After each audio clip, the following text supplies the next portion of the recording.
Yəqin ki, həyatınızda ən azı bir dəfə Monopoly oyununu oynamısınız. Bu dünyanın ən məşhur iqtisadi və strateji masaüstü oyunlarından biridir və top 10 siyahısına daxildir. Amma heç düşünmüsünüzmü? Bu oyunun siması kimdir?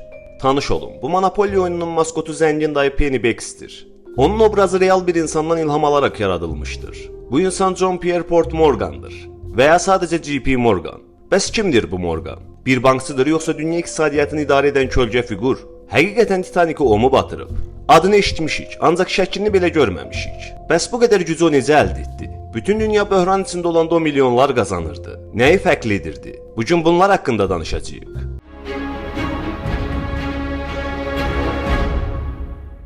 Bugünkü dünyada 3 səhəng şirkət var. General Electric, US Steel və JP Morgan. Bu 3 səhəngin də təməlini qoyan John Morgan'dır. O şirkətlərin birləşməsinin tərəfdarı idi.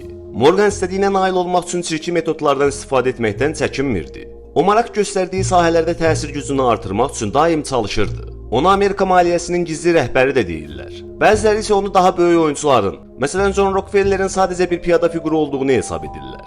1837-ci ildə varlı bir ailədə dünyaya gəlmiş John Morgan'ın anası Julietta Pierpont özünə qapanmış nevrotik bir qadın idi. Atası Junius Spencer Morgan isə ciddi və tələbkar bir bankir idi. O, oğluna hələ erkən yaşlarda mühasib işləməyi öyrətməyə başlamışdı. Bir dəfə evə 1 milyon dollar nağd pul gətirərək balaca Johna bu pulu saymağı tapşırmışdı.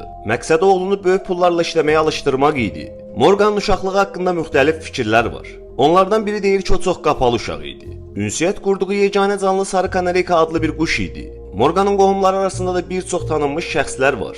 Məsələn, Yale Universitetinin qurucusu James Pierpont. Həmçinin Jingle Bells mahnısının müəllifi James Lord Pierpont da onun qohumu idi. Morgan yüksək səviyyədə təhsil almışdı, çünki ailəsinin imkanı buna çatırdı. Məktəbdə riyaziyyat yönümlü məktəbdə oxumuşdu. Sonra isə